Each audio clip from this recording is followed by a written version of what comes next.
There's a roll of thin aluminum sheeting sitting in a hardware store aisle right now, priced about the same as a decent dinner out.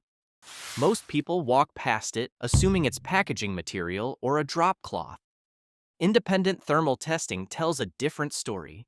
This material can drop the radiant surface temperature of a roof deck by up to 45 degrees Fahrenheit at peak sun, and that pulls the ambient attic temperature down with it. No spray foam, no contractor, no electricity, just a $50 roll of foil and a staple gun. So why isn't this in every attic in America? Roofing companies keep pushing $8,000 spray foam jobs on homeowners every summer, and this material got buried under decades of insulation marketing.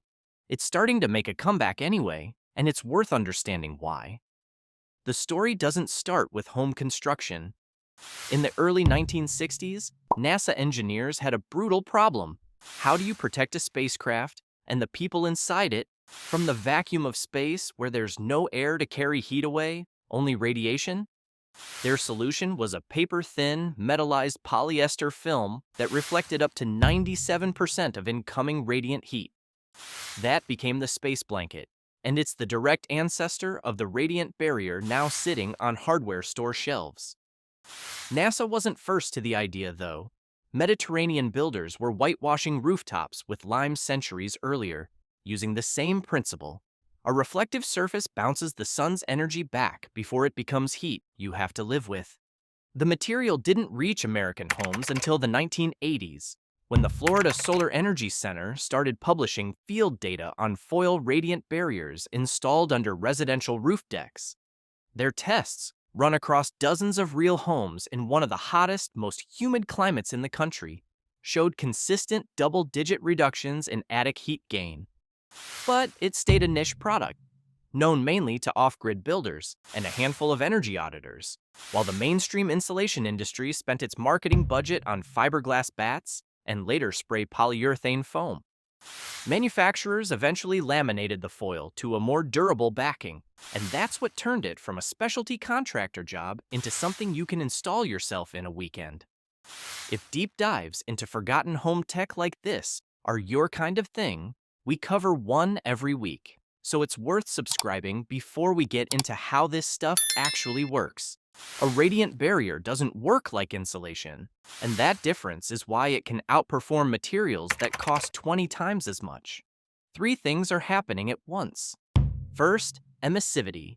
Every material either radiates absorbed heat efficiently or holds onto it. Standard roof decking, plywood, shingles, wood framing has high emissivity, so it readily radiates absorbed solar heat downward into the attic. Aluminum foil has an emissivity as low as 0.03, compared to roughly 0.90 for bare wood, which is close to a 30-fold difference in how much radiant energy the surface passes along. Second, reflection. Roughly 93 to 97% of radiant heat hitting a bright aluminum surface just bounces back toward the roof deck. Insulation doesn't reflect anything, whether it's fiberglass or foam. It only slows conductive heat transfer after the heat has already been absorbed. A radiant barrier stops the energy before that absorption happens in the first place. Third, the air gap, which is where most DIY installs go wrong. A radiant barrier only works if there's dead air space on at least one side of the foil, usually between the barrier and the roof deck. That gap stops heat from conducting straight through by direct contact, so it has to travel by radiation instead, which is exactly what the foil blocks. Staple the foil flush against the wood with no gap, and its effectiveness drops by more than half. Together, those three effects intercept the sun's radiant energy at the hottest point in the house, the underside of the roof deck, before it can radiate down into the living space or the ductwork. The field data holds up.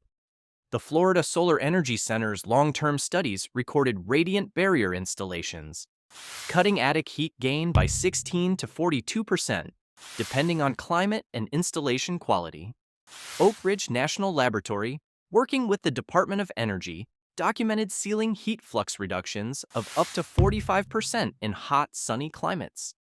In one of the more extreme cases on record, a poorly ventilated attic in central Texas that regularly hit a roof deck.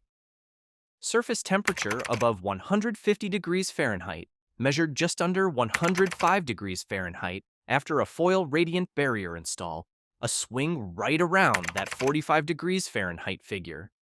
To be precise about what that number means, it's the drop in radiant surface heat transfer off the roof deck, not a guaranteed drop on the thermostat downstairs, though that surface level change is what pulls the surrounding air temperature down with it.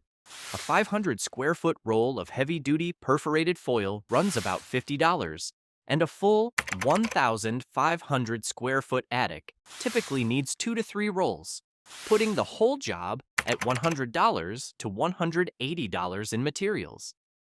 One caveat matters here.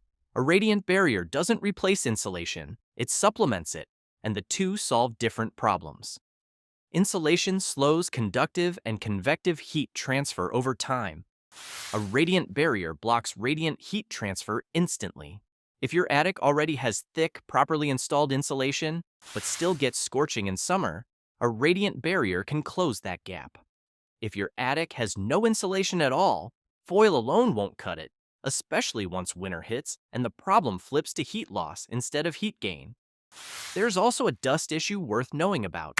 Over 10 to 15 years, dust settling on a horizontal, upward-facing radiant barrier can cut into its reflectivity, which is why the better installations mount the foil vertically along the rafters instead of flat across the attic floor.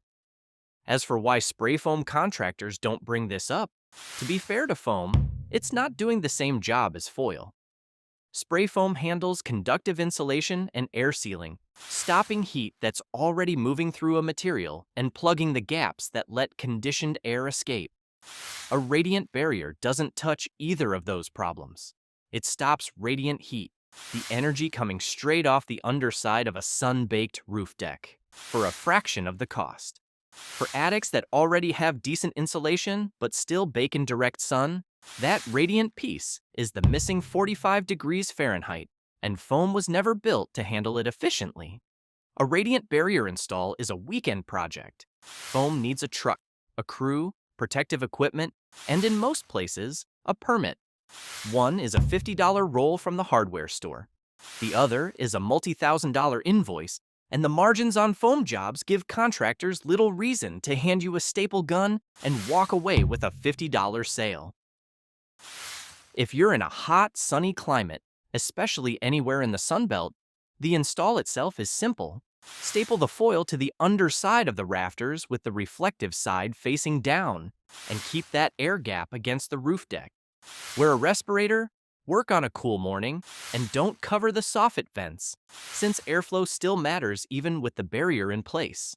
For a typical 1,500 square foot attic, expect a weekend of work and $100 to $180 in materials, and most homeowners see it pay for itself within a single summer of lower cooling costs. A $50 sheet of foil is doing a job NASA once needed for spacecraft survival, sitting on a shelf most people walk past without a second look. A lot of what works this well and costs this little isn't hard to find. It's just that nobody makes recurring money selling you a roll of aluminum. If this was useful, subscribing helps this kind of thing keep getting made. Next time, a machine that costs about the same as a nice dinner out and can pull a steady stream of electricity straight out of the ground beneath your feet. No solar panels or wind turbines involved.